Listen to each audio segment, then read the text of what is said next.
¿Qué pasaría si afirmáramos que el plan de clases perfecto, ese documento inmaculado que tiene cada minuto calculado en una hoja de cálculo, es en realidad el mayor obstáculo para que un estudiante aprenda de verdad?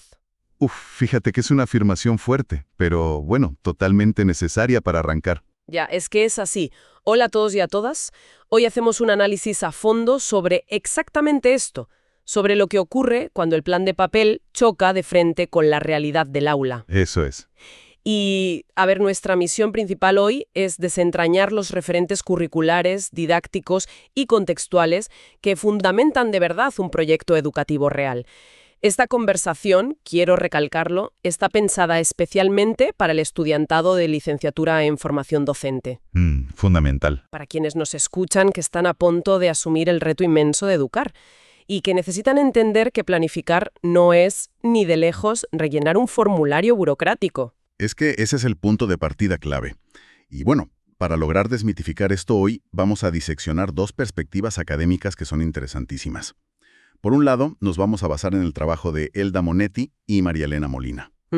Ellas exploran cómo se enseña a planificar y las tensiones enormes que esto genera en quienes estudian para ser docentes.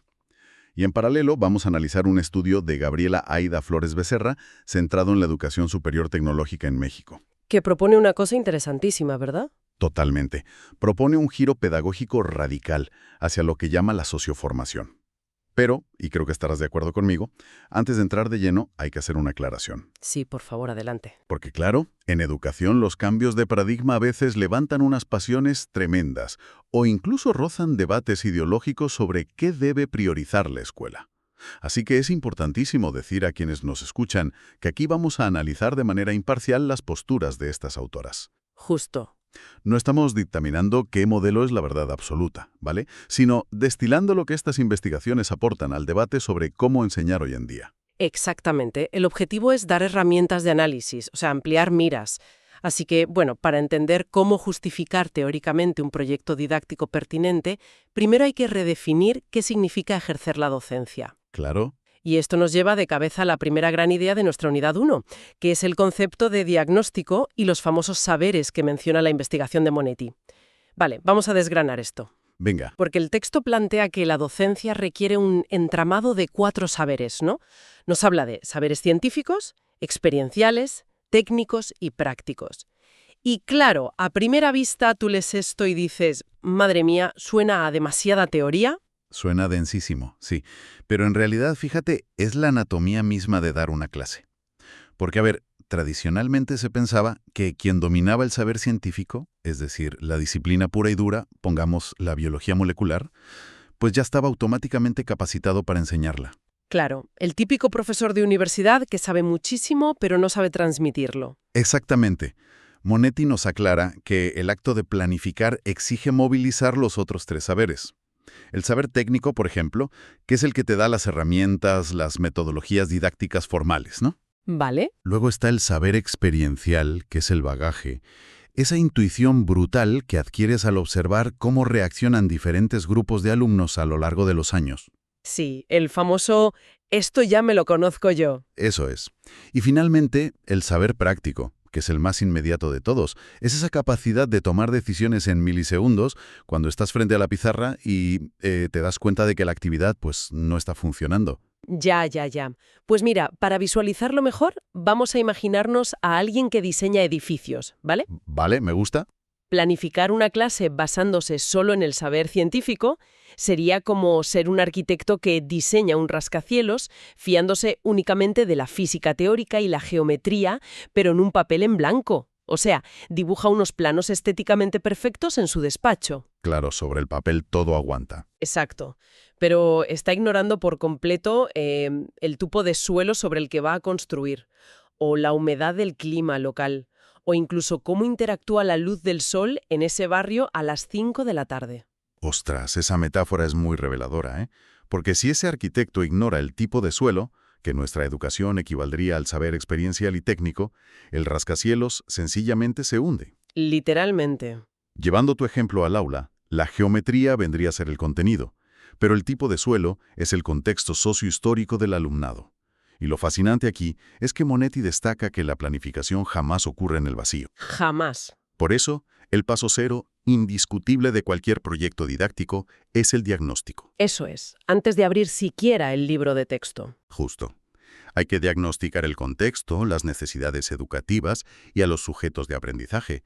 Porque, un grupo de adolescentes en una zona rural con problemas de conectividad no requiere el mismo edificio que un grupo de adultos en formación nocturna en el centro de Madrid, por ejemplo. Totalmente. Pero claro, aquí veo un reto intelectual enorme, ¿eh?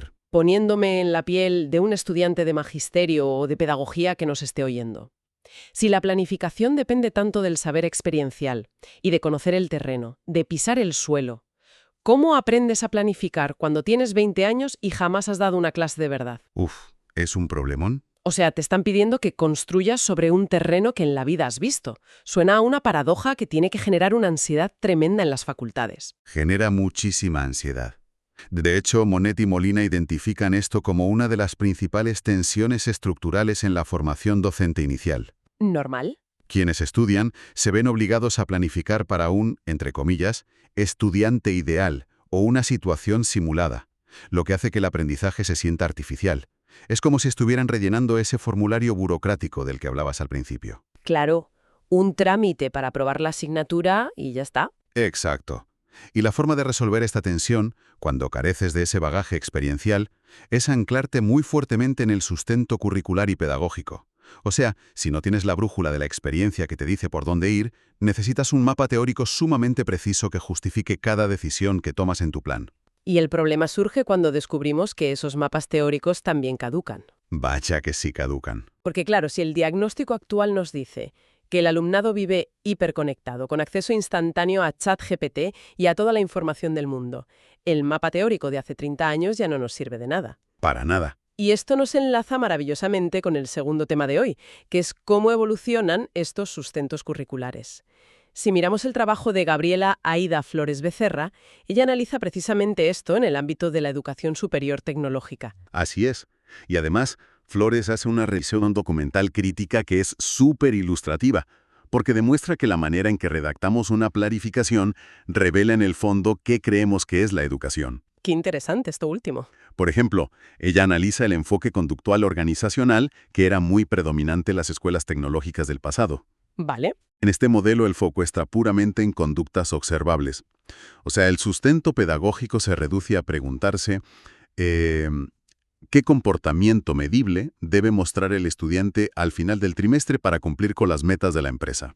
Es decir, es como una línea de ensamblaje cognitiva, ¿no? Si el objetivo es que el estudiante sepa soldar una tubería, la clase se planifica solo para que agarre el soplete y una dos metales. No importa si entiende la física que hay detrás, solo que produzca el resultado y punto. Tal cual, una línea de ensamblaje donde si el estudiante aprieta el botón correcto, el sistema le pone un sello de calidad en la frente, un 10 en el examen y pasa a la siguiente fase.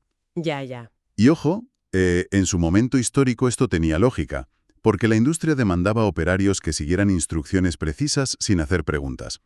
Pero luego, Flores menciona que hubo una evolución hacia el enfoque constructivista. Aquí ya la cosa cambia. Cambia porque el modelo ya no premia solo la repetición mecánica, sino que busca que el estudiante comprenda los procesos laborales y pueda analizar disfunciones.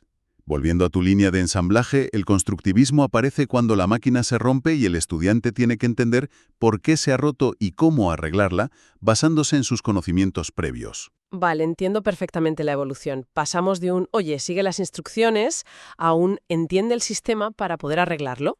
Eso es. Pero claro, a ver, si analizamos el contexto actual de la educación tecnológica, que estamos hablando de ingenierías, desarrollo de software, biotecnología, uno podría pensar que el sector empresarial sigue buscando exactamente eso, profesionales que resuelvan problemas operativos de manera rápida y eficiente.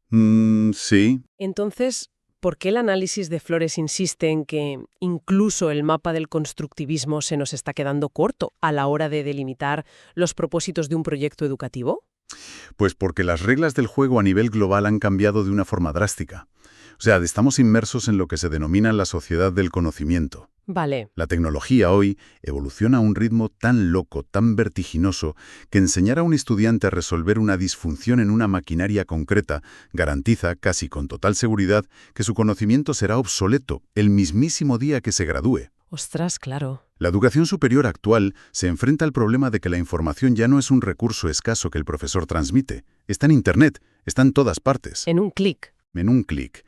Por lo tanto, delimitar el problema didáctico ya no va de asegurar que el alumno memorice un proceso, sino de enseñarle a procesar mares de información contradictoria, a adaptarse a escenarios laborales que aún no existen y, sobre todo, a tomar decisiones frente a dilemas complejos.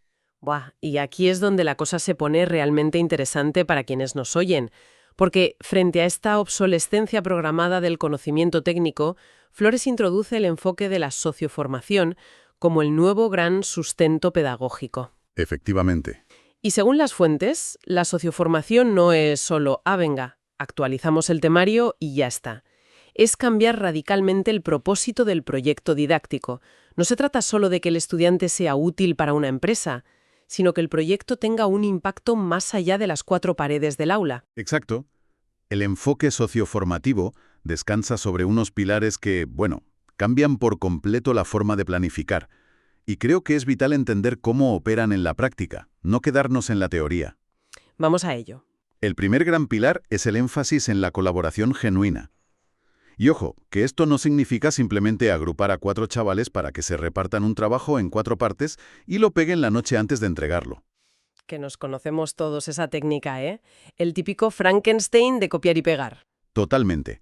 Significa que el proyecto didáctico está diseñado de tal manera que es estructuralmente imposible resolverlo sin interdependencia, sin que cada miembro aporte una perspectiva distinta para solucionar el reto. Qué bien suena eso.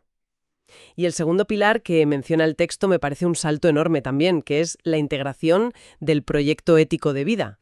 Buf, esto es palabras mayores. Es que te lanzo una pregunta, porque planificar, enseñar integrales o derivadas es una cosa, pero ¿cómo se incluye en una hoja de planificación algo tan filosófico y personal como el proyecto ético de vida de un estudiante de 19 años? Pues es un desafío monumental para quien diseña la clase. En la práctica, integrar esto significa que la resolución del problema obliga al estudiante a posicionarse frente a las consecuencias de su propio trabajo.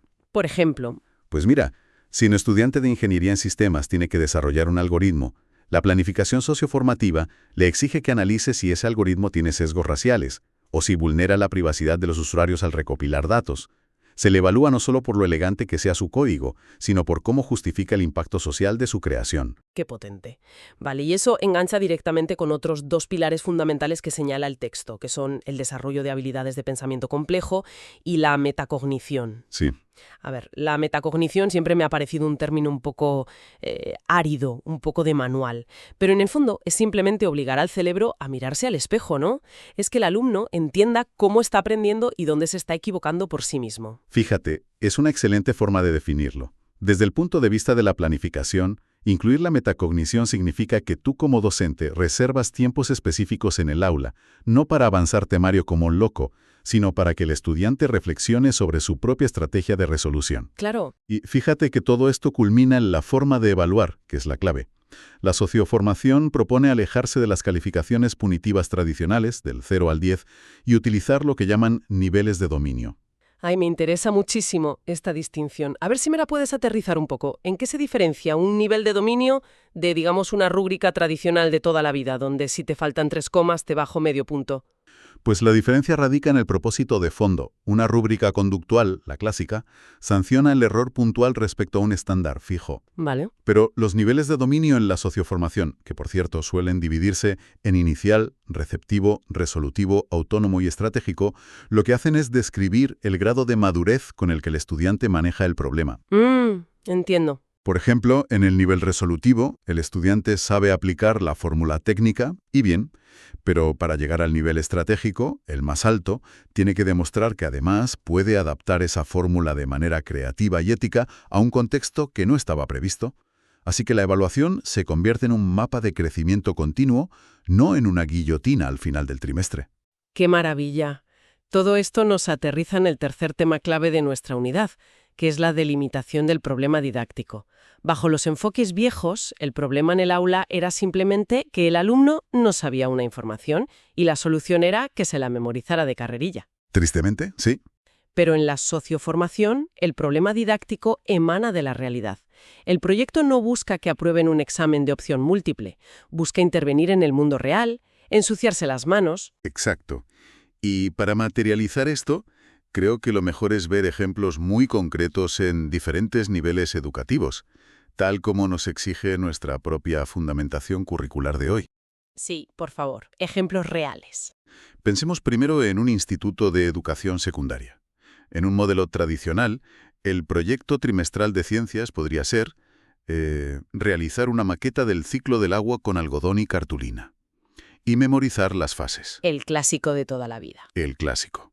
Pero bajo la socioformación, el docente parte de un diagnóstico real.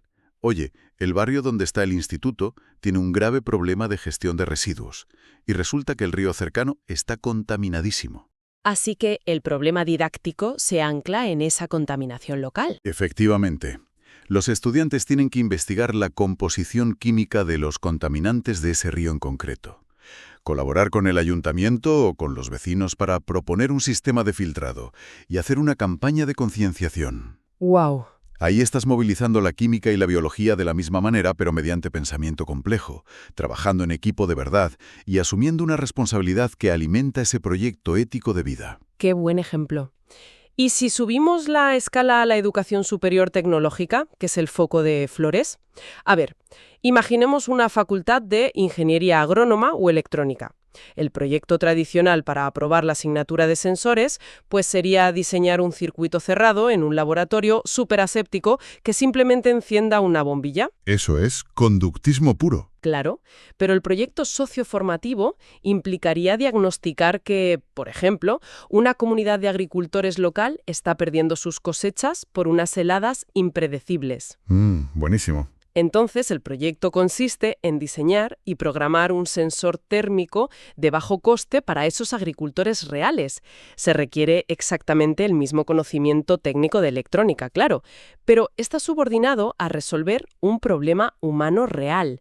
Hay empatía, hay emprendimiento y hay un propósito. Totalmente. Pero, a ver, me detengo aquí un segundo y me pongo de nuevo en la piel de un estudiante de magisterio que nos está escuchando ahora mismo, alguien que va a enfrentarse a 30 o 35 alumnos por aula en la pública. Vale. Si me dices que mi plan de clase tiene que contener un problema comunitario real, desarrollar el pensamiento complejo, incluir la metacognición, fomentar el emprendimiento y además aportar al proyecto ético de vida de cada estudiante,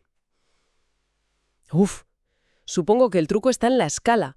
Porque no puedes pedirle a un chaval que resuelva la crisis climática en una sesión de 50 minutos un martes por la mañana con lluvia. Totalmente de acuerdo. O sea, ¿no corremos el riesgo de generar planes didácticos faraónicos, preciosos en papel, pero totalmente inejecutables de la realidad diaria del aula? Fíjate que esa es una deducción brillante y toca justo el nervio central de los desafíos actuales en la formación docente.